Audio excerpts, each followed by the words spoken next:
What's up, guys? NepentheZ here, and welcome back to another MFL video, where today we are going to discuss the importance and impact of training and just general match conditions, and give some visual aids to that as well, and also go through the results over the last couple of days, and just give a little bit of a clarification on something I was talking about yesterday. I was just kind of like spitballing yesterday, I was just kind of like riffing, so to speak. And, nothing I said was like really given too much intense thought or opinion.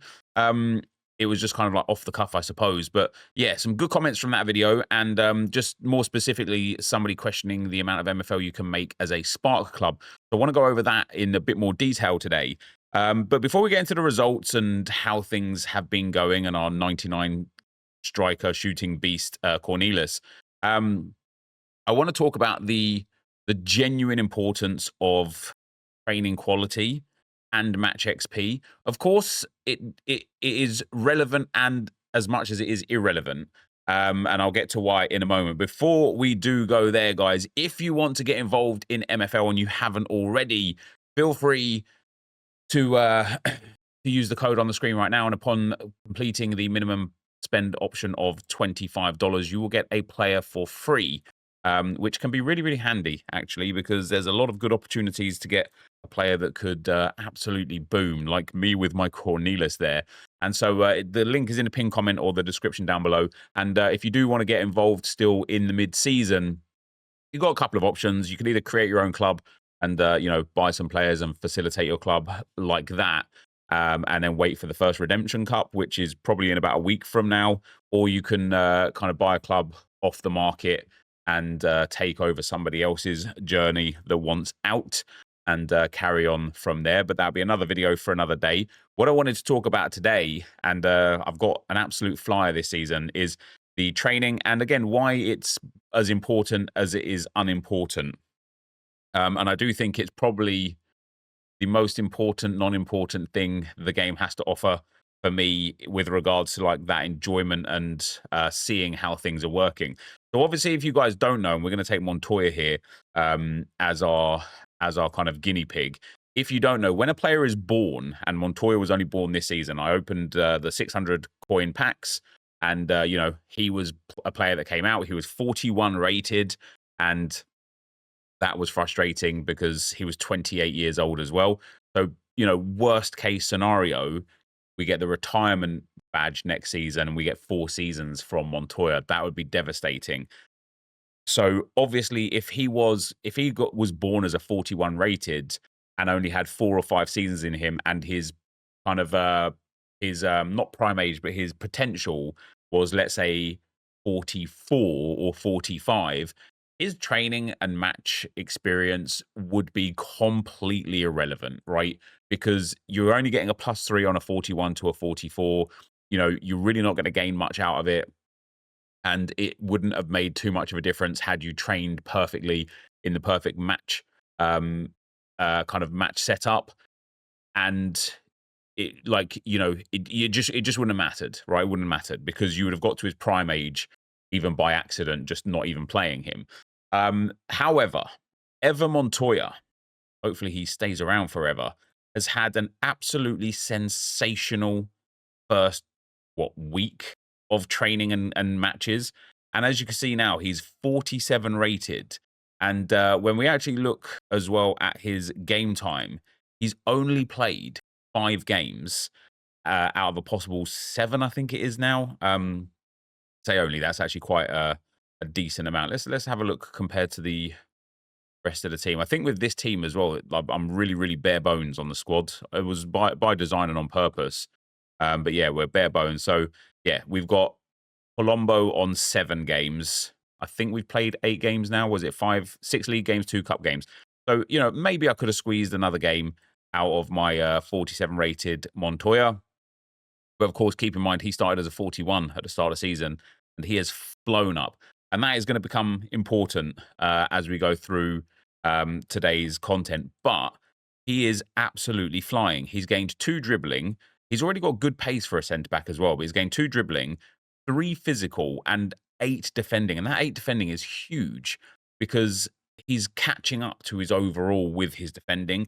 And I think about it, and I get caught in two minds with somebody like this Montoya player, and I think to myself, he's either going to retire at 32, and so he's got to get all of his potential like as quick as possible, right? That XP is just going to make him fly because he's having a really short career, but he's got a decent potential overall.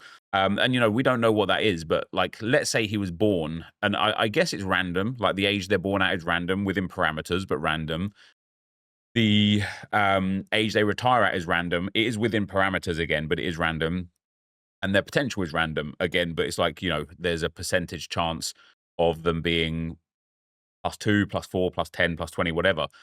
If by some weird like luck or coincidence, Montoya was born at 28, has a retirement age of 32, but has an overall potential of like 70, he is just gonna cook for season after season after season, all the way up until that retirement age, and that's when he's going to end up like hitting his potential real soon. The other thing that would be really fun with a card like this is if his retirement age is, say, 35 or 36, and we're actually going to get about 8 seasons out of him, or 7 or 8 seasons out of him, and he's flying up this much, he could be somebody who has really, really high potential, like 75 or 80, or he could just be somebody that has an incredibly early prime age. And when we look at the MFL white paper for prime age, it is not impossible. Let's go up a little bit further. It's not impossible. So prime age distribution for a 16-year-old, some 16-year-olds hit their prime age by 20 years old, 19 years old. Some don't hit it until 32 years old. However, that also is reasonably meaningless. For example, if you get a 16-year-old that is, say, 50 rated for simplicity, and their overall potential is 60 rated, but their prime age isn't until 32, they're still only going to grow like +8 over 16 seasons. It's going to be really painful. Having getting your prime age just means you've reached that 80% amount of your overall potential. It doesn't necessarily mean that you've got good potential. So obviously the prime age distribution for a 24-year-old, they hit their prime age within 4 years, most typically. So a lot of players would have already hit their prime age by the 28 years old. So within 4 years, basically within like 5 or 6, basically within 5 years, like 90 odd % of them have hit their prime age if they're born as a 24-year-old. So imagine being born as a 28-year-old. The prime age spike is probably very, very, very quick. You're going to hit your prime age by 29 or 30 because there's not many years to go before you are inevitably going to hit retirement. However, it's obviously important to note as well, guys, when you click on a player's page, these observations can be quite useful. So thanks to recent improvements, he's now 47 overall rated. He's thriving in training, benefiting from the perfect environment for his progression. And then his average match rating has been a bit low. And that is because he's in a farm team. And so when we look at the match rating and what that is kind of costing him, typically speaking, he's been getting, obviously he got the one match there as an 8.4, and that's in a loss as well because he got the goal. And 8.4 in a loss as a centre-back is pretty banging. So during that match, he gained like somewhere between 7% and 18% match XP bonus. He got a 7.6 in the game after, so he got another kind of like 1 to 7%. You could reasonably presume it would be around like 4 or 5% bonus on the match XP. But for the games prior to that, and let's load all of his career games. Oh, that is his career games. He got 4.5, 4.7, and 4.1. So the 4s are giving a 20% reduction in match XP. So he's overall down a bit. If we take his average match rating as 5.8, and for 6.5 you get no penalty, 6 you get -1%, 5.8 we can say on average he's probably about 1.2, 1.4, 1.6% match XP missing, which is absolutely fine. And also lends towards trying to find the right matches for the right players if you feel like you've got someone who's training really well. And so for me, with someone like Montoya now, he's a sort of player that during the mid-season break, I might remove him from this team and put him in a team that are more competitive. Even though he'll be the lower rated player in that team, he might still thrive even more because he's going to be playing in games where he's not getting 4.7 ratings every game and instead goes a little bit more towards that sort of like 6-7 average rating, which would help his development a little bit more, especially if he's got prime age coming real soon. If he's going to keep growing this season, I want to see him grow as quick as possible. So something to think about for me there with Montoya. But when it comes to training, I passed a comment on a random team yesterday, and it turned out it was a viewer. So that's always fun. I was speaking on how the team that he had like 274s and then mostly like 70s and 69s and stuff, and how he would be losing training XP. And yeah, we had a little joke in the comment section. He was like good-hearted about it. But when you look at a specific team, and so let's take the Neuchâtel Ice Farm for an example, the way you like figure out your training kind of responsibilities is the average rating of your top 16 players, and then the formula that comes from this on the white paper. So if you are the same as the average or lower than it, you get no training penalties. But the higher you are above that kind of average rating, the bigger the training penalty you get. And let's say you're like 10 above, you're going to be losing 13% in training XP. There is an argument to be made that if you're 10 above, your match ratings are probably going to be quite good. And so if you're consistently hitting like 8.5s, you're making that XP back, I guess, with the average match rating. So there's maybe something to be considered there. But this team, for example, 48, 47, 47, 47, 47, 47, 47. The average rating of this team, guys, we've got 16 players here, or 15 players only. So the average rating of this team, we'll figure it out. But this here is one of my other teams. This is my Prestige 26 team. And Josh, thanks for this, has given us a training penalty calculator, whereby, obviously based on what MFL have given us the data anyway, whereby you can put in the average rate, well, the rating of your players, and it will calculate for you the training penalty.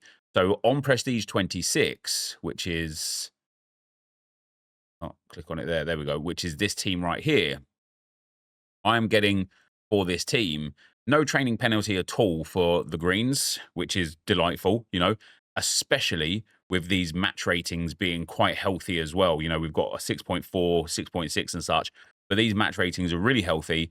And then we're getting a minor training penalty on the 75s of 0.2%, a training penalty of 0.6% on the 76, although we know that to be 1%, but I'll explain why it says 0.6% in a moment. Then the 77 rated is getting 1.3%, and the 80 rated is getting 4.7%. But again, we actually know that the 80 rated is actually getting, he's +6, isn't he, on the average? So he's actually getting a 5% penalty decrease. So the reason why Josh has got it like this, though, is because he says, to get this calculation, I've used the figures given in the white paper and created an equation based on those figures with a slight margin of error. To clarify, this is not confirmed or qualified by MFL and is an assumption. MFL have said that every rating difference matters and that the penalty is a curve, not a stepped thing. If I get any further info, I will update the sheet. So what Josh has done is put in on the dots here the actual training penalty for the rating of how much overrating you are. And so obviously, 5 over the rating. Well, actually, we've got 4 over the rating, which is here, 6 over the rating, which is here, 8 over the rating, 10 over the rating. And then because it's not a stepped thing like you see in the player development up the top here,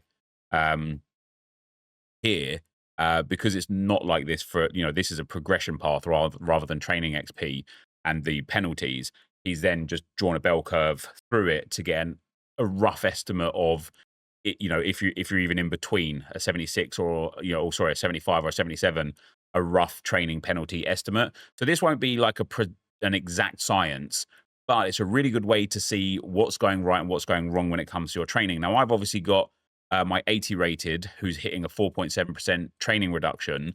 However, he's on a 7.6 average match rating for this season. So when we look at the average match XP that he's gained, obviously some of those matches he'll be a little bit higher, a little bit lower. He's probably picking up somewhere around like 4 or 5%, maybe 3 or 4% in bonus match XP. So the reality of the situation for Đurđević is that he's probably about right.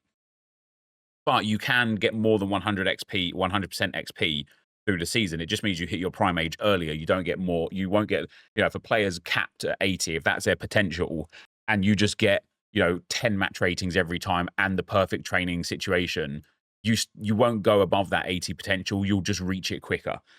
Which I don't know if that's probably better to even have. A point a player kind of doesn't train anymore, you kind of know, nice, that that's them now until they retire. It has its benefits for sure. So this is obviously my Prestige 26 team, but I want to look at the Neuchâtel Ice Farm again, and I just want to plug in the data from this team. Now I've only got 15 players in this team, so I'm just gonna basically wing it. But we've got 48, we've got 47, 47, 47. 47, 47, 47, 46, 45, 44, 43, 43, and then 341. So I added in one more 47. So even in a team like this, now it's not that big of a deal, but even in a team like this, I'm getting some training penalties. And actually, the tighter the team grouping, right? Let's presume everybody was 47 rated.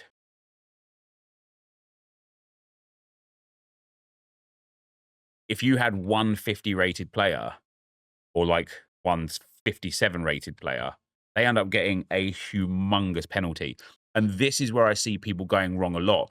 Obviously, it's respective to higher divisions or whatever your team is like. But I see so many teams that have got a really well-balanced group of players and then 2 or 3 outstandingly high-rated players that are getting absolutely crucified for training.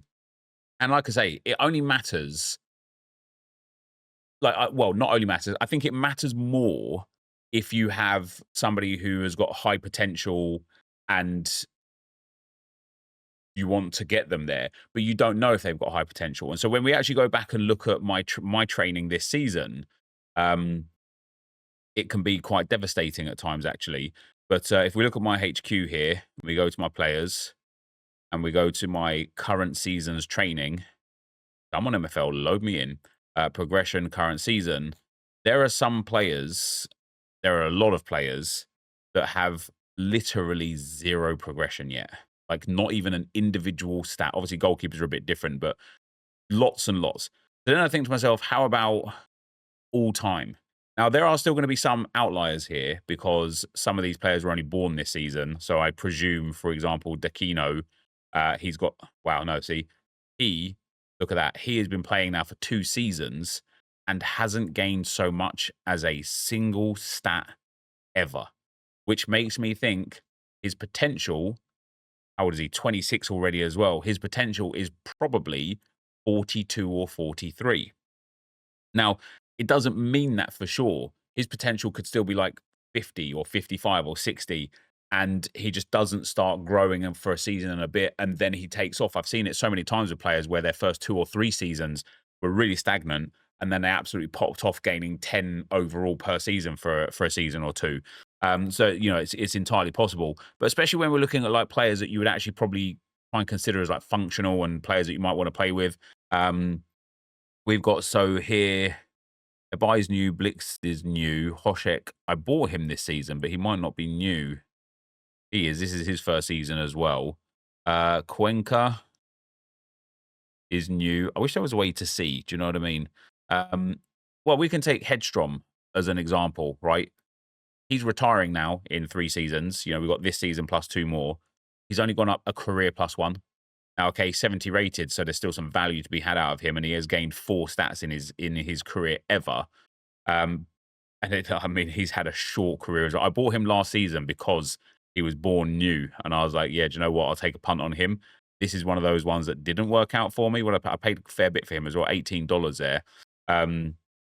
But yeah, it's very probable that Headstrom will end up as like a 71 rated, and that's it. He will just retire. And so I think it's really important to get the balance of training correct. And we'll take, let's go to the Neuchâtel Ice Farm actually and go to the league, because we've got Road to Wessex here who are absolutely battering everyone. And it's really like interesting the way it works, I suppose. Now, he's actually got really, really well-balanced team there. So it's fair to say that his training will be great, and his match ratings are typically in the mid to high 7s with a few in the 8s. The thing that's going to be tricky for him, and what I think people don't account for when they're playing with these teams here, we've got, for example, Red White Campus here. So let's go and get the projection for this league. So what are we in? We're Ice League 92. Because I want to show you like the importance of the overall ratings outside of that.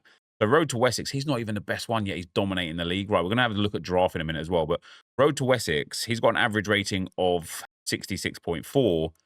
And the Red White Campus have got an average rating of 55.3. So when it comes to the match distribution of XP as a penalty for playing against players who are way lower than you, so this is a talent gap. So the talent gap here on average is 10, was it? Road to Essex 66, so about 11.5 the talent gap here. So that 11.5 means that he's getting a 42% match XP penalty because his team is so much better. And when you get to 15, which if we actually look at these projections here and look at Giraffe FC, now I'm probably not helping people out, because even when these teams here play me, they're suffering quite a lot. And when these teams here play me, we're plus like 15 or 20 for some of these teams. So when teams play against me, they are getting almost a 100% match XP penalty. So something to keep in mind for how good you make your team in your league. But even for Giraffe FC, even when they play like the next best teams, they're +5 better. And that +5 overall is going to cost them somewhere between 8 and 17% of their match XP. And I think that's significant for a +5. And then obviously you look at them versus the mid-table pack, middle of the pack, the best 16 average there is their +10.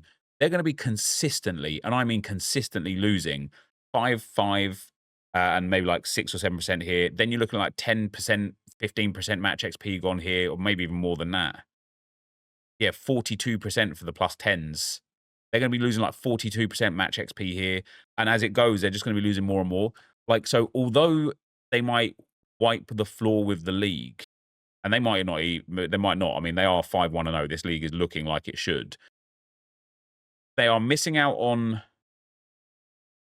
the match XP because of the penalty. This guy's a perfect example of somebody who's going to have humongously like poor training XP as well. And let's figure out his training setup as well, actually. So he's got a 79 twice. He's got 74, then 73, 72. Sorry, I accidentally turned off my recording halfway through doing this. I put his match ratings in here. So he's getting an 8.5% penalty on his 279 rateds in terms of training. And then who knows what kind of match XP penalty he's getting as well. The rest of the team isn't actually that bad. And I think for a lot of them, it's because their weight, the average is brought up so high by the high rated guys that they're not missing out on training. And I'm going to say something that might be dumb here, but also might be really smart. Because one of this guy's guys is 27 and one of them's 31. And the 31-year-old hasn't played a single game. So not only is he not getting match XP, he's only getting training XP anyway. But it looks like he's mismanaging his team, to be fair. But it's interesting that if you've got, I don't know how much I would value this over just loaning the player out, but it's certainly an interesting thought to think. I wonder if he's got a high overall in his team on purpose so that it minimizes the training reduction of the rest of them. So like, for example, if these guys were both 74 instead, the training XP loss, the penalty loss on the other guys is a little bit higher. It's negligible, and it probably isn't the situation, but it's certainly something to think about. But yeah, so he's losing on these players a lot of XP, a lot of training XP, a lot of match XP. He's not even playing some of them, so that's even worse. Now, this guy here, the 27-year-old, if for example, now he's been in the game already for a lot of years, so he's probably actually got a later retirement age at like 36, 37. If his actual potential is 85, and you spend this season in ice and the next season as well in stone, kind of like not really utilizing him well in training or with regards to match XP, and you miss out on 50, 60, 70% total XP over those 2 seasons as to what you could have got, you might actually not get him to his potential. If his retirement age is like 32 or 33, you might have genuinely missed out on XP by too many seasons in a row, wasting them in a division they're too good for, to the point where they never reach their potential. And of course, you could make the argument that who would care if they reached 85 potential if they're going to retire in 4 seasons? But the reality is, if he goes up to even an 82 or an 83, if you train him right and have him in the right match conditions, you can then loan them out for good MFL to teams where it makes sense. And so I think I was going to go over results today. I probably still will. But yeah, I just think even for my own self, because I haven't really done it too great with my own self, I think I've got some pretty poor squads set up, and I think this is one of them, which is why I've clicked on it. Yeah, this 72 rated and maybe the 69s are going to be in absolute pain when it comes to poor training conditions. Let me put my guys in there. So I've got a 72. I've got 2 69s. Way. I've got 2 68s. I've got 2 67s. I've got 2 66s. 3 65s. And then 3 64s with 163 that make the top 16. So actually, my 69s through 63s are in really healthy spots. I don't mind that whatsoever. My 72 rated player is getting a 4.2% training reduction. However, and again, this is where I think maybe it's a bit more, like maybe a little bit more detail needs to be looked into some of the way your teams are set up and my teams as well. He's on a 7.2 average match rating. So that average match rating has actually got him somewhere between sort of like 2 and 3% returns. So, as kind of like a, trying to get 100% XP for the season, he's not far off. The only thing that could be quite interesting and something to consider could be what's my like match XP, what's my like overall XP penalty. We're in Ice League 52 here. So I've got 66.1. So I will not get much. I won't get, obviously I'll get no penalty against Josset, against whoever the second place is, against Crying Chickens. I'll get negligible penalty against Del Viento and Milan Singer. A little bit of a penalty there against Medanium and Rijeka Raiders. A little bit more of a penalty, so we're like +6 overall above the Gorson Bears. And so that +6 will lose 17% match XP in that game. And then, yeah, a little bit more against Mins and Los Andes. And actually, it's really interesting and maybe going to make me question how I manage my teams going forwards. I don't think it's based on your average 16 either. It's based on who lines up. So for each player, the overall rating in their primary position is compared to the average overall. So in the game against Mins, I actually only won it 3-1 because I put out the weakest team or a weak team, right? When we look at the average, what was it? For each player, their overall rating in the primary position is compared to the average overall, considering players in their primary position of the opposing team. So my attack, my Gillies here, average overall 65. So he's like 7 above. That's not awful. But of course, he got a 9 rating. So he picks, like, it was worth it. Whereas Barnett was 65. So he's got 7 overall above the offense.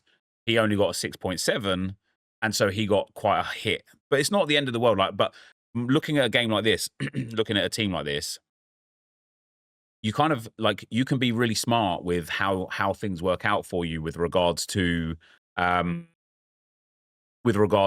setting your team up well, so that your average rating isn't, you know, or the rating of your players isn't so significantly higher than the average overall of your opponents, which would be difficult to manage on a game-to-game basis. And, you know, you're min-maxing at a level where, again, if you've got a player that's like 65 rated and their potential is 67 rated, you probably don't care. Like, it probably isn't really worth that much in the long run.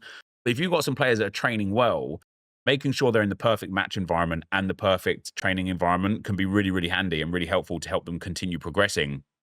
So it's definitely something to think about, a lot to think about there, really. And also, what's really peculiar here, and this is something that I really want to focus on, one specific team for next season. I'm going to try and like find the players during this season, even if I buy them whilst they're on contract at another team. I like the fact that it says their overall rating in their primary position is compared to the overall of the opposing team. I've got a player.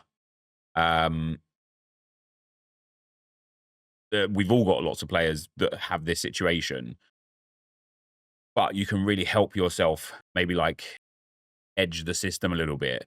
But I've got a player who is a right mid or a left mid by trade, but also a striker. Where is he? Where is Mihai? There he is. So Mihaly here is a 54 rated right mid, but he's a 61 rated striker. So if it goes off of his primary position, he gets kind of in the game compared to the overall as a 54 rated player. And somebody showed me this the other day, and I did know it existed, but I just never really played around with it too much. But there's something in me that really, really, really wants to. Let me grab it actually. MFL assistant here. There's something in me that really wants to get a team full of players that have massive, massive overall jumps in the wrong positions. And it's even something anyway that I don't pay much attention to in the current moment. So if we look at the overalls here on MFL assistant, you can see I've got, where we've got some pluses. Where's the best position? This is the best position, I think. Yeah, it is. Where are the plus ones? There you go. So we've got Barella, who's in my Prestige 26 team that I do use as a left mid. He's a centre forward, 72 rated. We've got Gillies, who's a 69 centre back. We've got Jean-Paul Allard, who's a 72 rated cam. Now, what team is Jean-Paul Allard in? He's in. Oh, he's out on loan, actually. But he's a 72 rated cam. I bet you he is not playing at cam. Let's get the Clover FC club page. If he is playing at cam, then fair play to this guy. No, he's not. He's playing at left mid. Now, I'm sure he's still doing all right at left mid, but the fact that as a cam, because he's got really good passing, dribbling, and pace for a 67 rated, he's a 72. That is good for cup runs, because obviously, like, you know, the cup, you get put into cup competitions based on the primary position overalls. It's good for cup runs. It's good for training. It's good for match XP. Like, playing players in their secondary position that are better than their primary position is a great way to, like, assure positive success within this game. Who else have we got? So we've got Whitwer here is a 66 centre back. Look at that. Giga is a 69 left wing. He's a +5 at left wing. We've got a +1 there on Carranza, +2 and a +3, a +5 there on Luke Perry at left wing. And guess what? He plays right mid for me basically every game as a 58 rated, but at left wing, he's a 63 rated. We've got a +3 at centre forward, a +4 there at right wing for Webster. Look at that from Mihaly. +7 at striker, which is unbelievable. Oldmar in there, +1. We've got a +6 on Casanova as a CDM. I think that's because he's got good defending and physical. We've got a +8 there on Limon. He's one of your guys' players, actually, that I've just got that I'm using in one of the teams. +6 on Griffin. Some +2s and 4s. Look at that. Derek Connolly. A +7 at CDM. +6s, +1s, 3s, +6, 7 there. And it's really, really interesting to see this. And especially some of these like lower rated players, like these three here, 42, 41, 41. I should be playing them in their alternate positions because they get whopping boosts. There is also something to be said, and this is going to be another video that I will make this week at some point. But there's something to be said for key stats on players, meaning even more. So, like, obviously, if we went to the market right now and I just looked at all players that have a minimum of 70 shooting, let's say, the lowest rated player available that has 70 shooting is 48 rated. This player to me, I can't actually comprehend how they are only 48 rated. They got 84 pace as well, which is quite a significant portion of pace. And if we look at players in general that got 84 pace and 70 shooting that are, let's say, a maximum overall of 70, I bet you there's not many. There is not many at all. And in fact, when you look at the ones that are here, he is like, he stands out, doesn't he? He stands out. I kind of want to look at players like this more as well. But what I really like about players like this, so for example, this guy Kebe here, I bet you he is as a striker a way better player. So 41472. We go and look at not projection, sorry, 41472. As a striker, he gets a +4. Oh no, that's as a centre forward, I beg your pardon. He goes to a 64 rated centre forward. Yet he's 56 rated here. And I just think to myself, I would love a player like this in my team. I don't know how much it would cost to just buying a 64 rated striker, right? It's $22 there. But let's put like a $20 maximum price point on here. We've got this one guy, this 48 rated. When was he born? 2 seasons ago. He's fascinating to me. What is he? 75306 for him.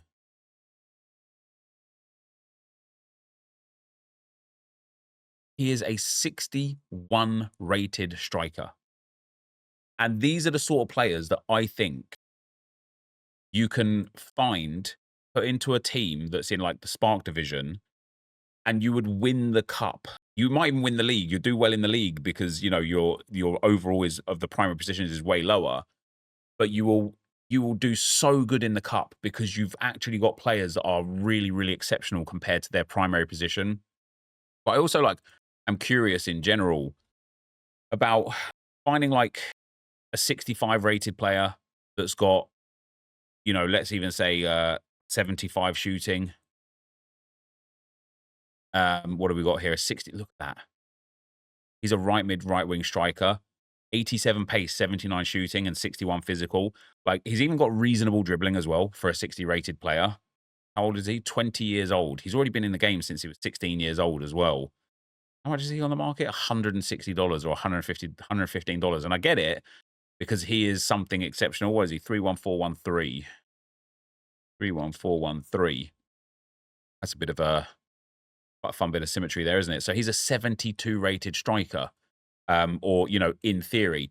But I wonder if, you know, not all 72 rated strikers are the same. And so the other thing that let's take a 72 rated striker as an example. I just want to put 72s in here. I want to remove the pace and the shooting and apply the overall rating. And here's what's interesting about all 72 rated strikers. There is a 72 rated striker that has got 89 shooting and a 72 rated striker that has got 58 shooting. Now, he's not, let me go primary positions for a second, just for the sake of the debate here. That a 72 rated striker with 66 shooting. And so sometimes I look at teams that I come up against and I'm like, oh my God, they got like a 73 rated attack. If they got players like this, I'm absolutely okay with that because you're going to struggle to score goals with 66 shooting. You just are. But if they've got players like this with 89 shooting, 72 physical, all of a sudden I look at it and I think, I don't want to play against this guy. He'll just bag goals. And I wonder what he is doing. I'm very curious to see this guy's career now and what he's doing. How many, I wish there was like a career tally of like goals and assists and stuff as well. I know I've said it a few times, but let's add him to the watch list. And let's go and check the watch list real quick and look at his performance this season. What was his name? I can't remember his name now. Did he have 4 goals? Oh, there you go, G Lane. So he's played 6 games, scored 4 goals in the Bronze League. A 72 rated striker in the Bronze League. You actually just won't find that very much. Now, how well are they doing in the Bronze League? They are rock bottom. I guess he scored his goals mostly in the cup. It's probably a hat-trick in the cup here. And the reason why it's probably, okay, it's 2 goals in the cup. And the reason why is because the cup is generally based on your average ratings, like I said before. So he's 79, 78, 75 versus 77, 77, 80. But this guy, he's got the captain there, has got an 80 rated striker with 83 shooting. Whereas this guy has got his 72 rated striker with 89 shooting. And it is a testament, I think, to why this man continues to grow and continues to flourish, even though he's in, I think, the silver division this season. Yeah, he's in silver this season. So he played for me for that first half of season. And in the league, got 7 goals and 3 assists in 9 games. And in the cup, got 1 and 1. I didn't prioritize the cup. I didn't think it was, well, this season, actually, you didn't have MFL on per win. So I didn't need to prioritize the cup. So that was okay. Then he went to Modena in bronze, where he got 7 goals in 11 games. Got 2 goals in the bronze playoff, which was great, and got 1 goal in the cup, which wasn't so great. But then this season, for Doge Sports, he's got 2 goals in 4 Silver League games and 6 goals in 2 games in the cup. And again, I will kind of like hammer this point home one more time. Doge Sports are probably going to get relegated, right? They're in Silver 3. Let's have a look at Silver 3 right here. They are, projected 10th. Maybe they can stave relegation. It's actually really tight between 10th and 3rd for the best 16 average. So maybe they can, not get relegated. I don't know if they've just had an incredibly unlucky run of form or whatever, but they beat the bottom team last game. They're 1 win away from here. Who have they got today? They've got Garnet MFC. So, a real 6-pointer even at this point of the season. Important game for them. Maybe they win it, maybe they don't. But just typically speaking, they are one of the worst teams. And so that's fair enough. They're expected to go down here. But when it comes to the cup, which is where Cornelius has absolutely delivered for Doge Sports. First of all, they've already got 2 wins, which for me personally is superb because a win in the Silver Cup, Contenders Cup Tier 4, is worth 1,800 MFL, and getting out of the group stage is worth another 6,500. And Cornelius now obviously is part of this team, so he's going to, we're going to be getting 4% of like an extra sort of 14, 15,000 MFL, which is absolutely fantastic. But also when you look at the quality of the teams again, because of the way the cups are set out, 81, 80, 79, 81, 80, and then 84, thanks to the captain Cornelius.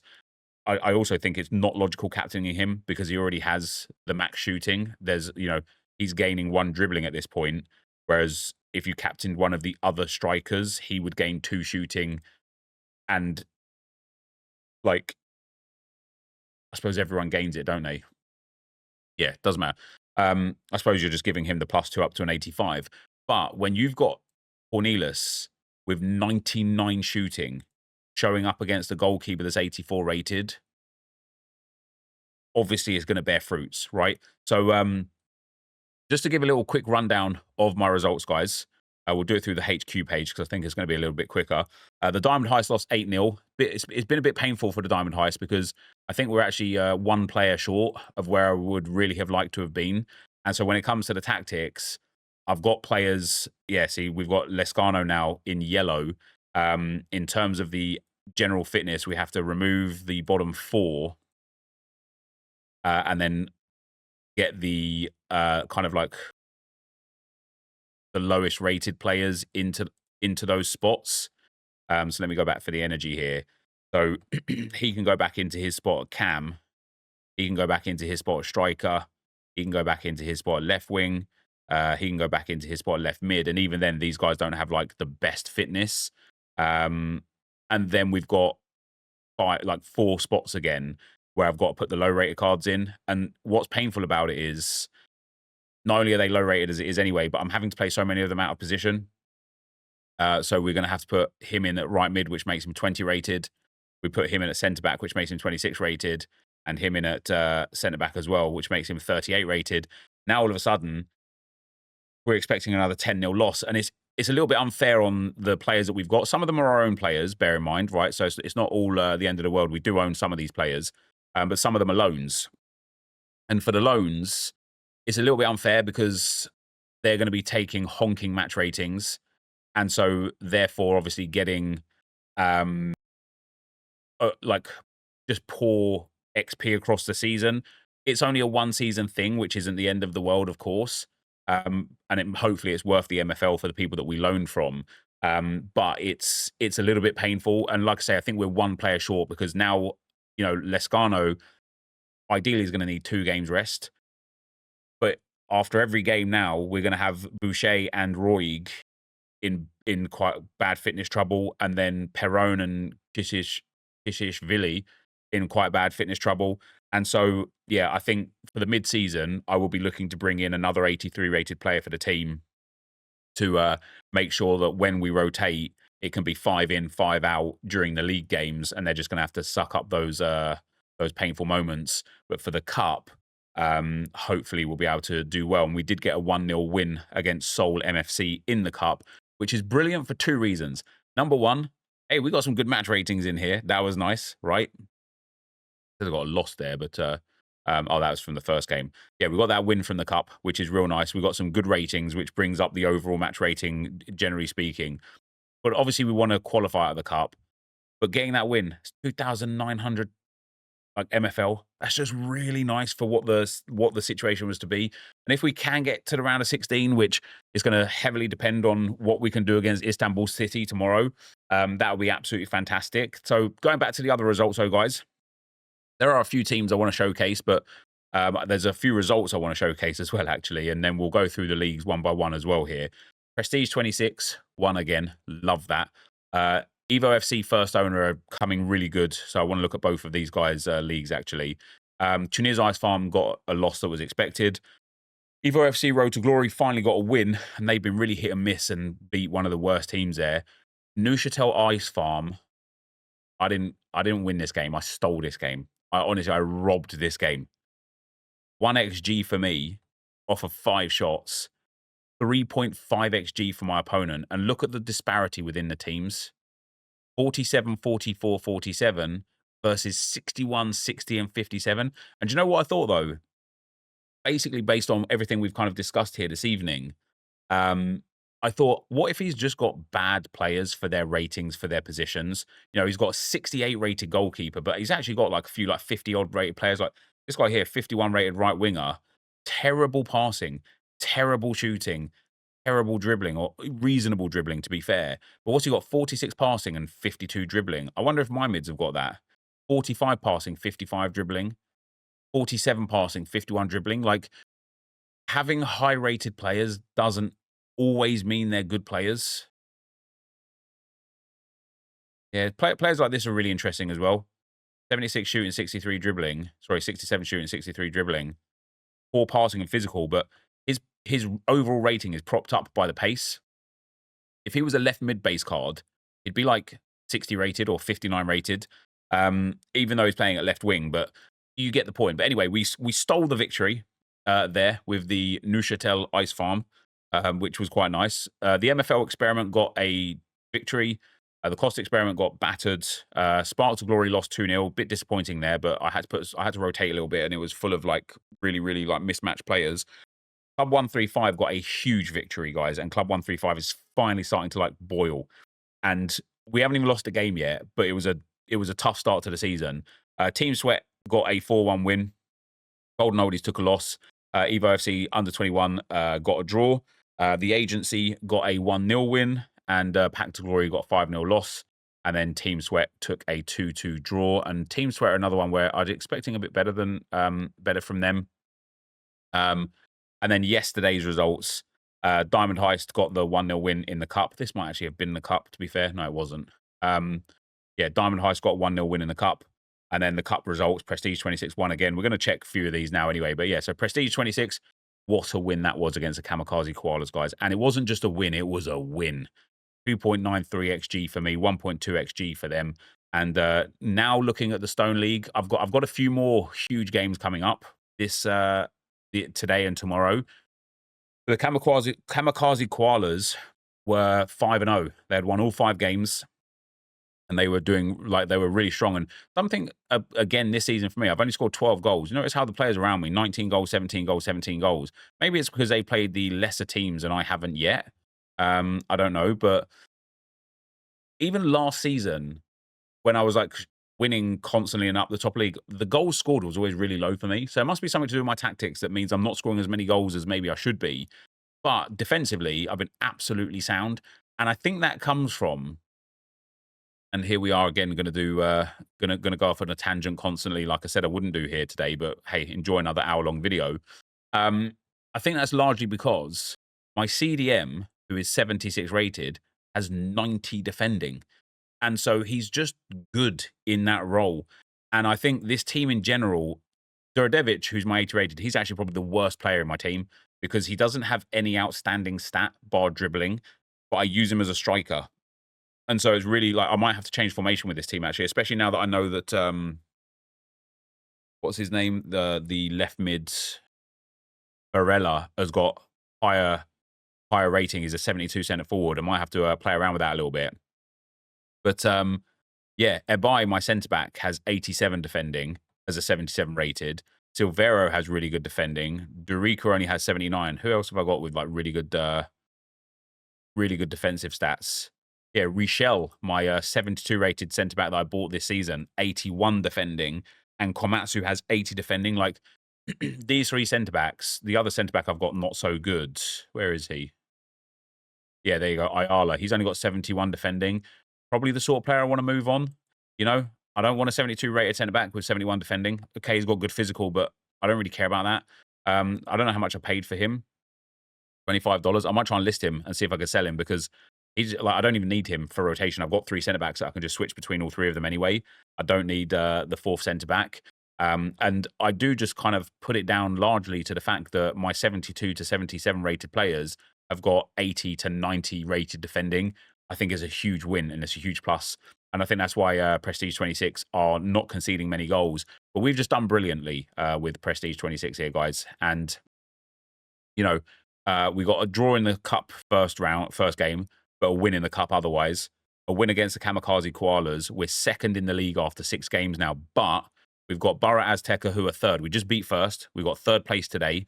Then we've got the cup game against Mexico City. Then we've got Guayaquil, who, even though they're 10th in the league, are one of the strongest teams in the division. I guess they've just had a tough start. Then we've got another cup game. Then we've got Masila. Then we've got the Iran Isotopes. I actually might have already gone through my tough games, to be fair. Maybe not. I don't know. Either way, First Owner FC got the win against Mins. Obviously, Mins are the worst team in the league here. And so First Owner FC with 3 wins, 3 losses. I've got a strong team for this league. I have been really unlucky with the level of teams that I've played already. You know, I played Crying Chickens and Bassi del Vento in my first 2 games, and they are the best 2 teams in the league by a distance. So now hopefully we'll continually pick up wins going forwards. The Aspirants Cup, though, a draw and a loss, not ideal, especially because I focused these games with quality teams. So really disappointing there for them. Road to Glory, as I said to you guys, this has been a really, really tough one. I took this team from Trust the Process. They're, other than the 2 goalkeepers, they're all his players. 2 losses in the Aspirants Cup. We only got 2-0 win against Trust the Process's Kiev E team. This is a team that's good enough to play up in the sort of to push for promotion. And I don't know what it is, man. I can't get this team firing whatsoever. We're going to have to focus on some tactics today and change some stuff around because we've got MFC Chawa Chawa, who are second. Probably going to be another loss for the team. And it might just be a write-off. It might just be a write-off. Might just have to focus the cup and just hope for the best. Club 135, however, guys, this, of course, is your guys' club. Not only do we get 2 wins from 2 out of the cup, which is great, and although we've drawn 3 games in the league, we are unbeaten everywhere so far. We have got 3 draws and 5 wins in 8 games. We just beat FC Canu, who were 5-0. We've got Auckland Kia FC, who are the worst team next. Then we've got the team that are right above us, who I think we will beat after. And then we've got Madja Burgers in 8th and Lyon, who are first. So after this Lyon game on May 10th in 3 days, we'll really know what our prospects are like for the rest of the season because we would have played all of the top guys at that point. We'd have, I think we'd have what do we got left over that? Lemurs, Canu again, Stockport Embers. It'll be, it's looking like it's going to be a good season for Evo Club FC 135. Team Sweat FC, another team that I've got a good team in the division for. Again, not a lot of losses here, but too many draws. So we did get 1 cup win and a cup draw, a league draw against RSA below us, which is absolutely fine. I think this was a 90th minute equalizer, if I remember correctly. Okay, I actually scored in the 88th minute thinking, hey, yeah, I've stolen the game here. Wasn't to be. 92nd minute, they equalized. So good game there, though. But we've got some of the feeder teams to come now because we also had a tough start here. But doing well with Evo FC Team Sweat. And then the last one to look at, that was Team Sweat there, Team Sweat there as well. So, yeah, the last one to look at would be none of them really. Back to Glory was an interesting one. We've been picking up some wins unexpectedly there, 1 in the cup and a draw in the cup, which is really nice. And the cup runs in general, guys, the cup games for me, I've for the most part been doing really well in the cup. And Golden Oldies, this is a team full of absolute crap players.